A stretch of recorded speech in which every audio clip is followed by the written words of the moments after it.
오늘 우리가 읽은 말씀 2장 1절의 첫 단어를 보면 오순절이라고 하는 절기가 나타납니다. 이는 신약 성경에서부터 사용이 주로 되어지는 용어로서 구약 시대에는 이와 같은 절기를 세 개의 다른 이름으로 불려졌었습니다. 첫째는 77절이라 하는 것으로 불려지고, 또 같은 날이지만 그때가 주로 보리, 밀, 주된 곡식이죠. 주 곡식의 첫 번째 추수가 이루어진다 해서 초실절이다 그렇게 불려지기도 하는가 하면, 그 추수되는 곡물의 이름을 그대로 따서 보리가 추수되어진다 해서 맥추절이라 불려지기도 합니다. 자, 이것이 구약 시대의 보통 우리가 세 개 중에 가장 대표적으로는 맥추절이라 이렇게 부르는 절기로, 우리 신약 성경에서는 이제 오순절이라 불려지게 되는 절기의 원래의 이름입니다. 자, 한번 기억 잘 할 수 있도록 한 번씩 따라해 볼까요? 77절, 초실절, 맥추절. 자, 이 절기들의 이름이 이렇게 다양한 것은 유월절과 밀접한 관련이 있습니다. 유월절로부터 77, 7날이 되어지는 한 주간을 7주간이 지난 후, 그래서 7일의 한 주간이 7주간, 그래서 77입니다. 그 77이 지나면 며칠이 지난 거죠? 49일이 지나 50일째가 됐기 때문에 오늘 2장 1절에 오순절 할 때 이 순자는 10, 열을 나타내는 날로서 50일째 되는 날을 가리키는 표현입니다. 왜 77절이라 부르는가? 6월절로부터 49일이 지나 50일째 되는 날이 보리 추수하는 시기이기 때문에 맥추절이라 불려지고, 그것이 또 첫 번째 열매를 거두기 때문에 초실절이라고 불려지게 되는 것입니다. 그런데 이스라엘 백성이 처음 이 초실절을 제정하게 될 때는 그들이 시내산 밑자락에 있었기 때문에 아직 보리 추수를 하지는 않았어요. 자, 6월절이 어떤 날로 제정이 됐습니까? 하나님께서 이스라엘 백성들을 애굽에서 종살이 노예 생활하고 있는 그 이스라엘 백성을 모세로 하여금 이끌고 가나안 땅으로 가라 명령하셨죠. 그러나 애굽의 왕 바로가 순순히 내줍니까? 장정 60만에 달하는 노예가 한순간에 사라지면 애굽의 경제가 어떻게 되겠어요?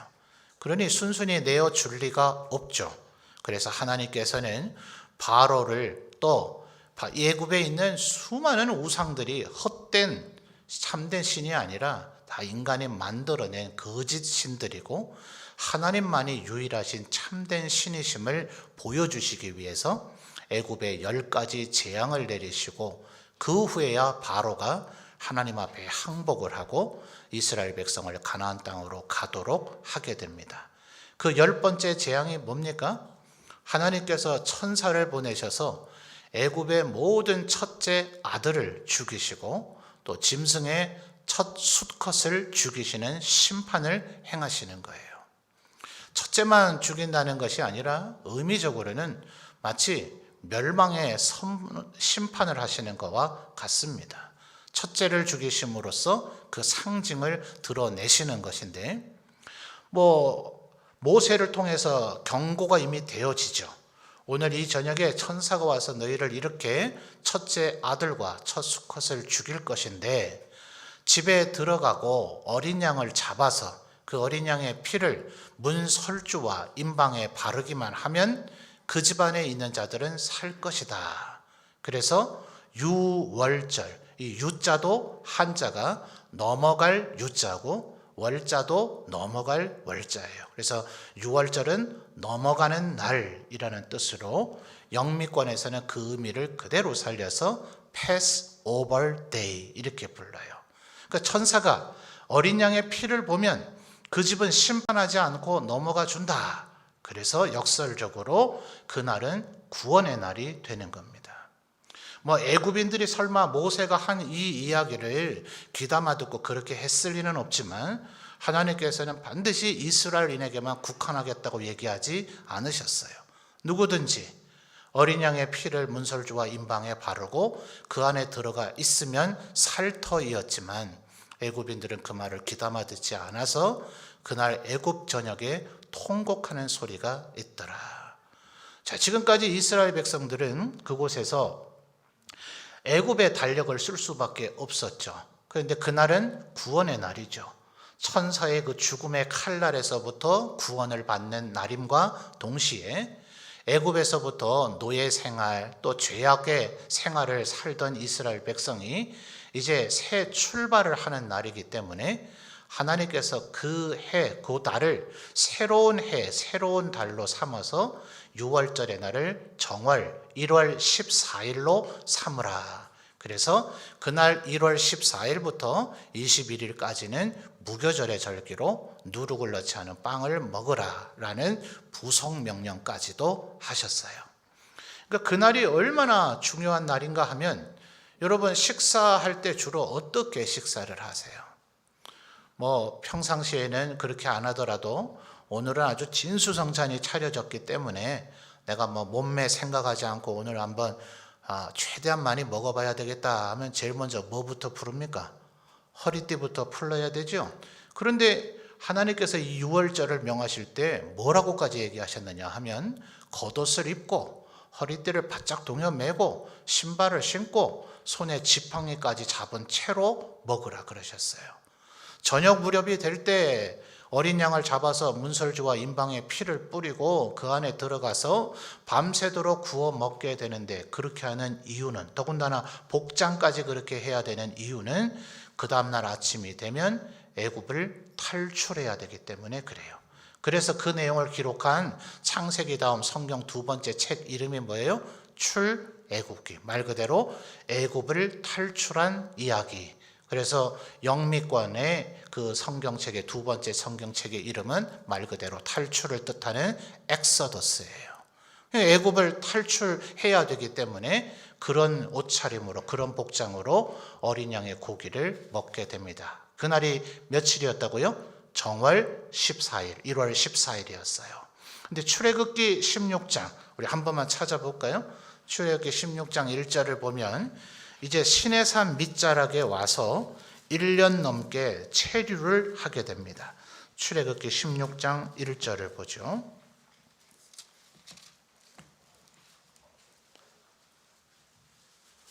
출애굽기 16장 1절입니다. 찾으신 분 아멘요. 예, 다 같이 한번 읽어주세요. 시작.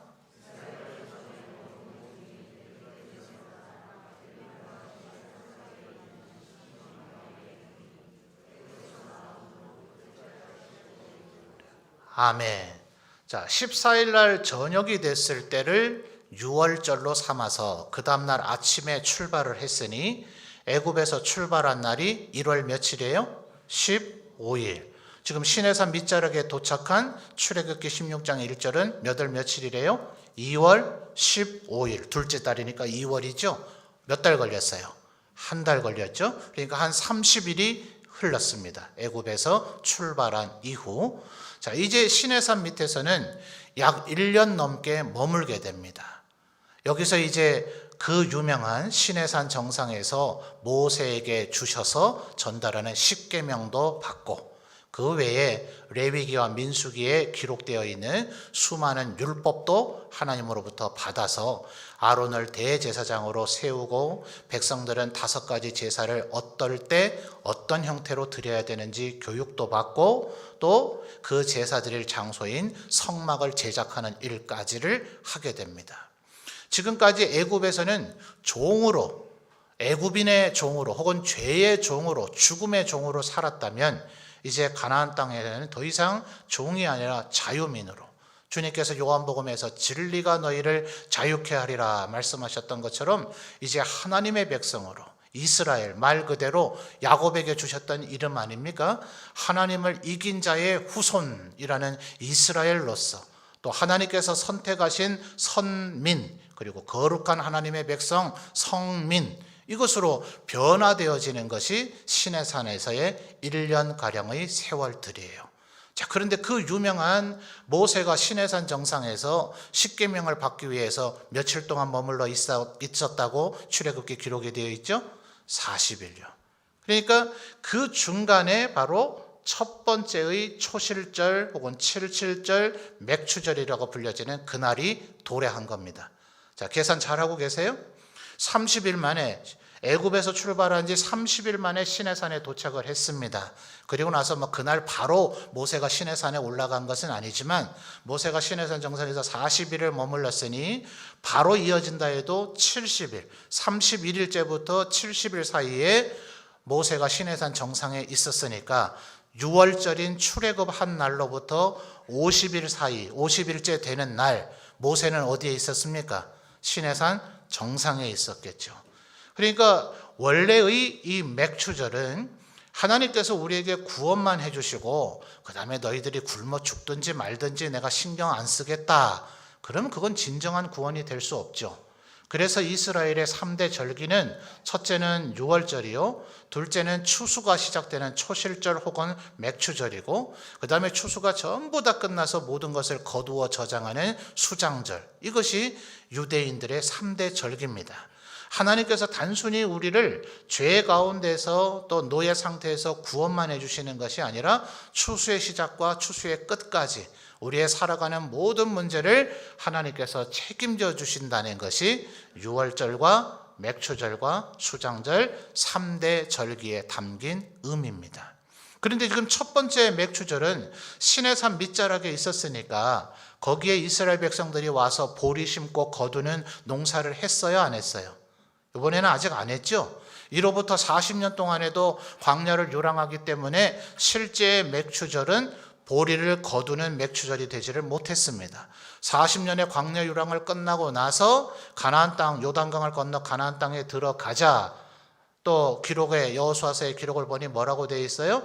가나안 땅의 소산물을 먹게 되자 40년 동안 내리던 만나와 메추라기가 더 이상 공급되지 않았다. 그러니 실제로는 출애굽한 날로부터 40년이 지나고 나서 진정한 보리를 거두는 맥추절의 절기가 시작이 된 겁니다. 그러니까 첫 번째 해 6월절을 제정하고 맥추절을 제정한 그 첫 번째는 진정한 의미의 맥추절이 아닌 50일째 됐을 때 모세가 시내산 어디에 있었다고요? 정상에서 뭘 받았어요? 십계명을 받은 날이기 때문에 구약 백성들에게 맥추절은 보리를 추수하는 날 정도가 아닌 하나님께서 우리에게 율법을 주셨던 날로서 기억이 되어지는 거예요. 자, 그런데 오늘 지금 사도행전 2장 1절 돌아오세요. 사도행전 2장 1절의 첫 단어가 뭐였다고요? 오순절이에요. 자, 오순절은 무슨 의미라 했죠? 50일째 되는 날. 무슨 날로부터요? 6월절로부터 50일째예요. 예수님께서 6월절이자 안식일이 되는 그 전날 십자가에 달려 죽으셨죠. 그리고 나서 부활하신 후, 자, 1장 3절을 한번 보시죠. 사도행전 1장 3절입니다. 자, 여러분이 한번 읽어 주십시오. 사도행전 1장 3절입니다. 시작.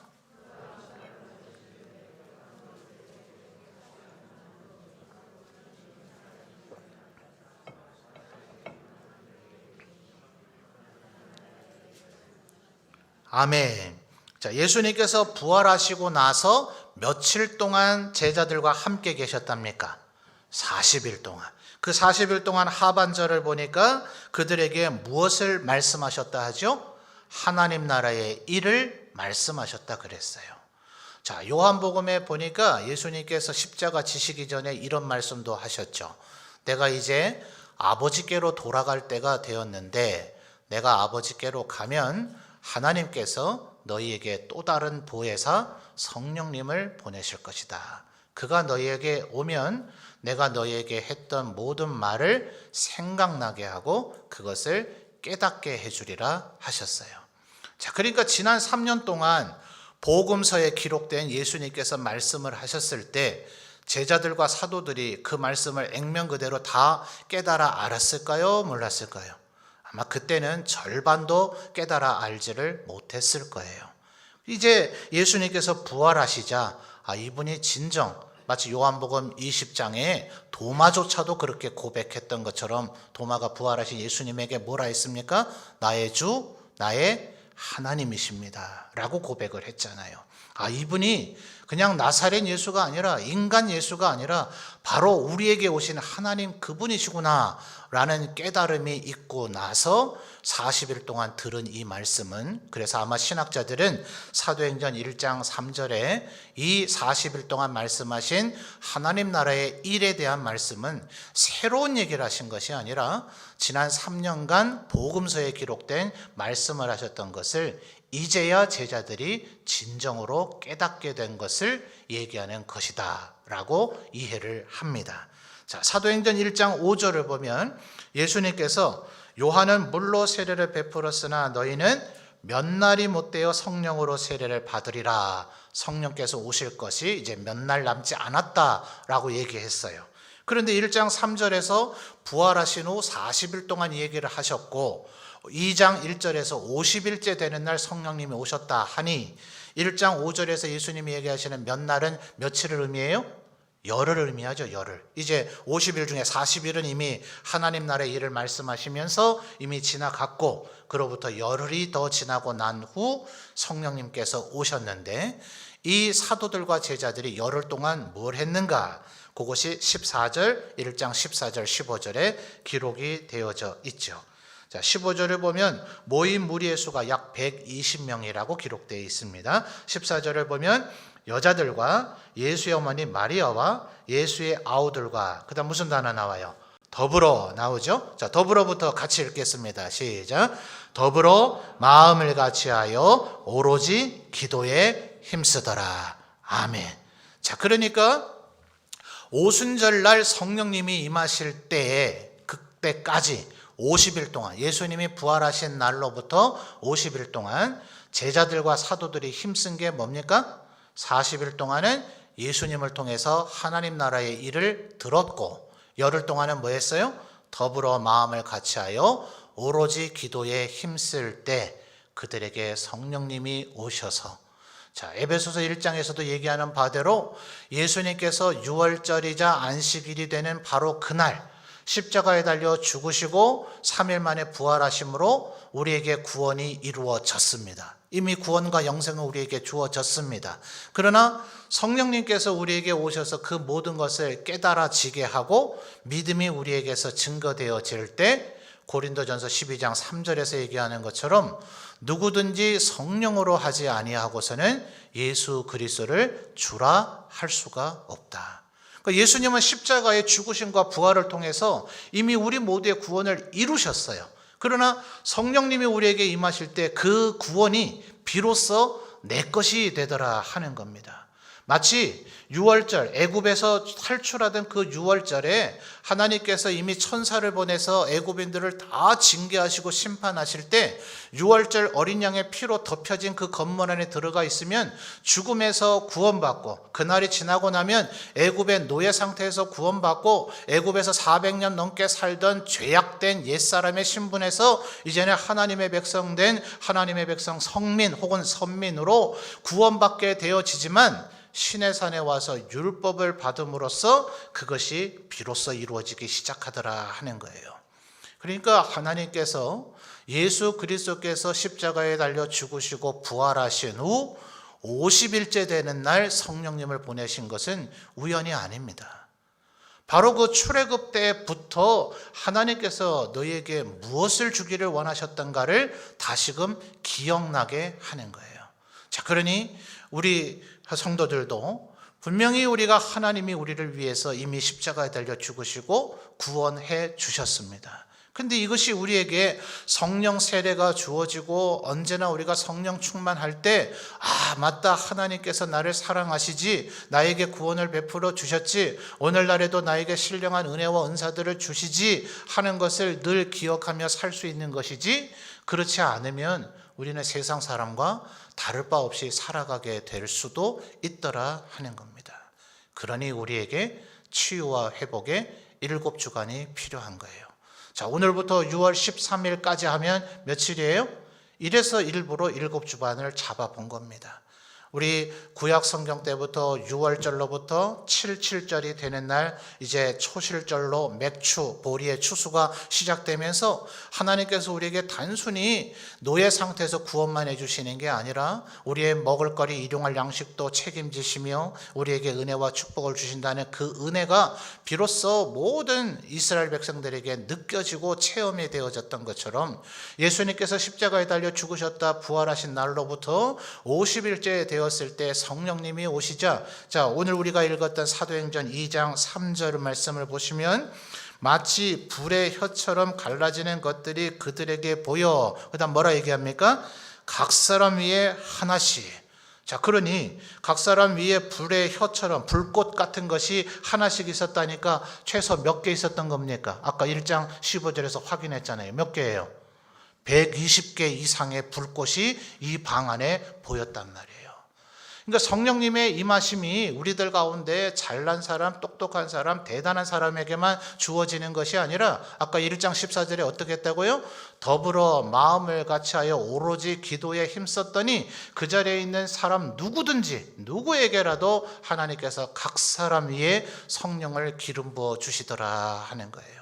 그러니 우리 사랑하는 성도들이 이 7주간 동안 아마 여러분 지금 꿋꿋이 이 시련의 시기를 잘 버텨내고 있는 이들도 있을 것입니다. 그러나 때로 우리가 힘들고 어려워서 마음이 메마르고 시들어져 있는 이들도 있으려는지 모르겠어요. 오늘 우리가 찬양을 불렀던 것처럼 빈들의 마른 풀같이 혹시 우리의 심령이 마르고 시들어져 있다면 이 50일 동안 구약 백성들에게 맥추절의 절기를 허락하셨고 신약 성도들에게 오순절의 절기를 허락하셨던 것처럼 오늘 우리에게도 이 50일이 치유와 회복이 되는 50일이 되게 해달라고 우리 성도들이 마음과 뜻을 같이 해서 말씀 읽고 묵상하고 또 읽은 말씀을 성도들에게 3사람씩 나누고 또 화목기도회로 모여서 합심해서 기도하고 또 그리스도의 편지로 하나님을 향한 나의 신앙을 고백하고 그것들을 우리들이 함께 나누고 할 때에 우리 성도들 가운데 한 사람도 예외 없이 각 사람 위에 불꽃과 같은 성령이 임하셨던 것처럼 우리 모두가 함께 치유되어지고 회복되어지는 능력의 역사가 일어나기를 믿습니다. 그것을 또한 소망합니다. 그러므로 사랑하는 성도 여러분, 오늘부터 이 일에 적극적으로 여러분 참여하시고 동참하셔서 하나님께서 우리에게 은혜 베풀어 주기를 소망하고 갈망하는 우리 성도들이 되셨으면 좋겠습니다. 여러분, 어젠가요? 아마 우리 경북도청에서 발표하기를 지금 전국 인원은 여전히 700명을 넘어 이제는 800명에 육박하는 확진자가 나날이 보도되고 있어서 우리 성도들의 마음이 좀 위축되어지기도 할 것입니다. 그러나 경상북도에서 어제 발표하기를 오늘부터 돌아오는 토요일인 5월 2일까지는 전국에서 최초로 시범적으로 방역을 1단계로 우리도 해당이 됐으면 얼마나 좋았겠어요. 그런데 예천군 포함한 청송군 뒤에 군이 되어 있는 12개의 군만 1단계로 시범적으로 완화 조치를 발표했습니다. 그러니까 경상북도는 그만큼 상대적으로 지금 안전하다는 거예요. 이제 그 군이라고 하는 게 실제로는 인구 10만 명 이하일 때 군이죠. 아마 우리 문경시는 10만을 훨씬 넘었을 때가 있었기 때문에 시가 됐겠죠. 아마 제가 잘은 모르지만 지금도 군으로 호칭되고 있는 곳들은 10만을 넘으신 적이 아마 없으셨기 때문에 계속 군이 아닌가 싶어요. 시가 됐다가 실제로는 우리가 10만이 안 된다 해서 다시 군하면 재정이 거기에 이름 하나 바꾸는 거에 들어갈 재정도 어마어마하잖아요. 그리고 우리 문경시 분들이 좋아할 리가 없으니 문경군이라 안 하고 여전히 문경시라고 합니다만 우리도 10만이 안 되니 거기에 우리도 적용해 줬으면 얼마나 좋을까 그런 생각이 좀 들더라고요. 그래서 12개의 지금 경북의 군들은 5인 집합금지가 이제 철회됐습니다. 아마 8명까지는 모이셔도 되도록 허락되어진 줄 알고요. 그 12개의 군들은 예배드리는 인원도 예배당 공간의 30%가 아니라 이제는 50%까지를 허용합니다. 이렇게 지금 발표가 되어졌어요. 우리 문경시에 바로 적용된 것은 아니지만 지금 전국적이나 혹은 전세적인 지표는 우리의 마음을 염려하게 하고 위축되게 하기는 합니다. 그러나 우리가 살고 있는 이 문경과 경상북도는 우리 성도들을 포함한 우리 경북 도민들이 철저하게 방역수칙을 준수함으로 인해서 우리 지역은 비교적 이 병의 확산에서 지금 안전한 지역에 속해 있다 하는 것을 우리 성도님들 기억하셔서 절대로 안심하고 제 오늘 이 얘기를 듣고 방심하셔서 막 방역수칙 무시하다가는 병 걸린 데는 누구라도 예외가 없습니다. 지금처럼 철저하게 방역수칙을 준수하면서 우리들이 7주간 하고자 하는 것은 방역수칙에 위배되는 것들이 아닙니다. 방역수칙을 철저하게 지켜가면서 하나님 앞에 우리의 치유와 회복을 위해서 기도하고자 하는 것이니 우리 성도님들께서 마음을 내셔서 말씀 읽고 묵상하고 또한 기도하고 또 성도들을 독려하고 격려해서 우리 점천제일교회 소속된 모든 성도들이 한 사람도 예외 없이 다시금 성령 충만함과 치유와 회복을 맛보고 누리게 되는 7주간이 되시기를 주님의 이름으로 축원합니다. 여러분 오늘 오실 때 팔찌를 가지고 오셨죠? 일부 때는 제가 설교를 하다가 얼마나 집중을 했는지 기도한다고 제가 말해놓고 제가 까먹어가지고 지금 일부러 빼놨었습니다. 자, 우리 팔찌 차고 오셨을 터인데 제가 손을 들고 기도하자 그러면 연세 드신 어르신들 팔이 좀 아프실 수도 있을 것 같아서 가슴 앞에 이렇게 손을 모으고 팔찌 안 찬 다른 손으로 이렇게 팔찌를 잡고 우리 하나님 앞에 이건 누가 시켜서 될 일도 아니고 내가 동참하지 않으면 다른 이들은 성령 충만함과 치유와 회복을 맛보고 누리게 될지 모르지만 나에겐 그 일이 일어나지 않을 수도 있습니다. 그러나 여러분 기억해야 될 것은 이 팔찌가 무슨 신령한 능력이 있는 게 아닙니다. 이게 그런 권능이 있는 것이 아니라 이것은 우리가 50일 동안 뭘 하고자 하는가를 우리에게 끊임없이 기억나게 해주는 도구에 불과합니다. 이것을 잡고 기도하고자 하는 것은 하나님 내가 50일 동안 하나님 앞에 치유와 회복이 나에게 일어나기를 간절히 바라며 기도하겠습니다 하는 그 마음을 갖고자 하는 거예요. 여러분 우리가 이 50일의 날짜가 잘 잡힌 것 같아요. 5월 전체를 포함하고 6월 13일까지가 되니 어떤 날들이 다 포함됩니까? 어린이날, 어버이날, 스승의 날, 부부의 날, 요즘 나라와 민족을 위해서 염려하시는 분들 많이 있잖아요. 현충일까지 다 포함됩니다. 여러분 이럴 때 우리가 뭘 힘써야 돼요? 아이들에게 학원 많이 보내면 애들의 미래가 밝아집니까? 아니요, 기도해야 되죠.